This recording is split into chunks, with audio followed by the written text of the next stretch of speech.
शनिवार को कोलकाता में एक प्रेस कॉन्फ्रेंस के दौरान गृह मंत्री अमित शाह ने ममता बनर्जी के नेतृत्व वाली तृणमूल कांग्रेस सरकार पर एक विस्तृत चार्जशीट जारी करके तीखा राजनीतिक हमला बोला। उन्होंने दावा किया है कि यह दस्तावेज पिछले 15 वर्षों में राज्य के शासन में आई विभिन्न विफलताओं और भ्रष्टाचार को सामने लाने में उजागर करेगा। गृह मंत्री अमित शाह ने शनिवार को कोलकाता में आयोजित एक प्रेस कॉन्फ्रेंस के दौरान ममता बनर्जी के नेतृत्व वाली तृणमूल कांग्रेस सरकार के खिलाफ एक चार्जशीट जारी की। शाह ने आरोप लगाया कि जारी की गई चार्जशीट जनता की आवाज के रूप में काम करती है, जो तृणमूल सरकार के लंबे कार्यकाल के दौरान सामने आई समस्याओं, भ्रष्टाचारों और प्रशासनिक विफलताओं को दर्शाती है। वर्तमान में पश्चिम बंगाल अराजकता, संकट और आर्थिक ठहराव से जूझ रहा है। शाह ने आगे टिप्पणी की कि मुख्यमंत्री ममता बनर्जी ने कई मौकों पर राजनीतिक सहानुभूति हासिल करने के प्रयास में शारीरिक चोटों या स्वास्थ्य संबंधित मुद्दों को उजागर किया है।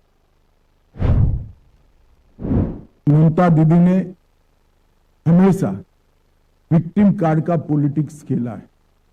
कभी पैर तुड़वा लेती हैं, कभी सिर पर पट्टी बंधवा देती है, कभी बीमार हो जाती है और कभी चुनाव आयोग के सामने बेचारा बनकर चुनाव आयोग को गालियां निकालती। मगर ममता दी, मैं आपको बताने आया हूं कि आपकी ये राजनीति को, विक्टिम कार्ड की पॉलिटिक्स को बंगाल की जनता अब बहुत अच्छे तरीके से समझ गई।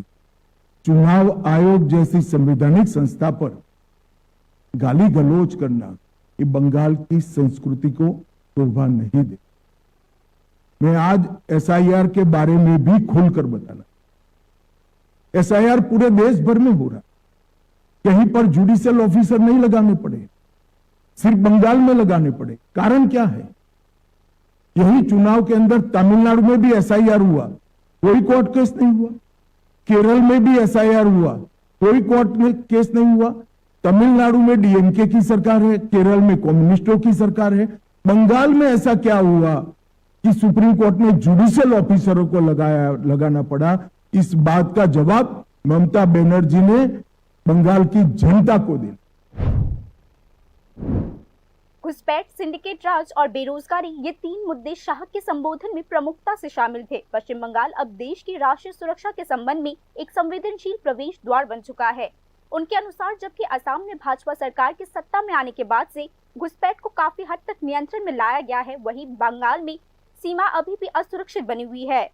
तृणमूल के शासन के तहत राज्य में भ्रष्टाचार की प्रयोगशाला बन चुकी है। अमित शाह ने कहा कि प्रशासन के विभिन्न स्तरों पर सिंडिकेट गिरोह अब भी सक्रिय है, जो आम लोगों पर दबाव डाल रहे हैं। उन्होंने यह भी आरोप लगाया कि रोजगार के अवसरों की भारी कमी के कारण राज्य के युवा अत्यधिक अनिश्चितता का सामना कर रहे हैं।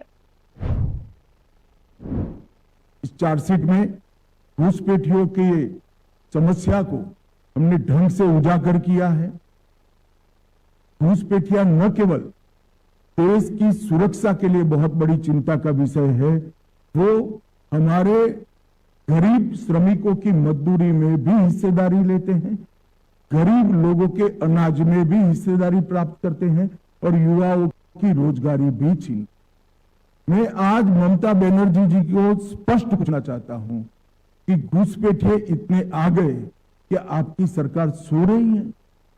मुझे मालूम है वो कहेगी कि भी ये सब क्या कर रही है। तो ये सब तभी रोक सकती है जब आप बॉर्डर पर बाढ़ लगाने की हमें भूमि दे। 600 किलोमीटर बाढ़ अधूरी रह गई। हमारे होम सेक्रेटरी यहां आकर आपको मिलकर गए, मैं खुद आकर आपकी ऑफिस में मिलकर गया, मगर आपने बाढ़ लगाने की भूमि नहीं दी, क्योंकि घुसपैठियों की वोट बैंक आप बनाना चाहते। हमने कोई पॉलिटिकल ईगो नहीं रखा। हमने आपके साथ संवाद किया, संपर्क किया, पत्र व्यवहार किया, मगर आपने हमें भूमि नहीं दी है। कोई बात नहीं ममता दीदी, आपके पास बहुत कम समय है।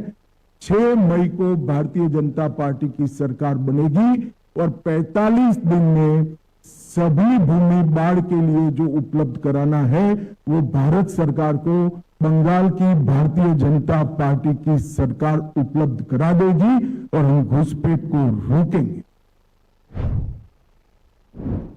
प्रेस कॉन्फ्रेंस के दौरान केंद्रीय गृह मंत्री अमित शाह ने जोर देकर कहा कि राज्य की जनता आगामी चुनावों में बदलाव के लिए वोट देने की संभावना रखती है और यह भी कहा कि भाजपा के प्रति समर्थन बढ़ रहा है। यह ध्यान देने योग्य है कि पश्चिम बंगाल में, जिसमें कुल 294 विधानसभा सीटें हैं, मतदान 2 चरणों में आयोजित किया जाएगा, 23 अप्रैल को और 29 अप्रैल को। Bureau report news.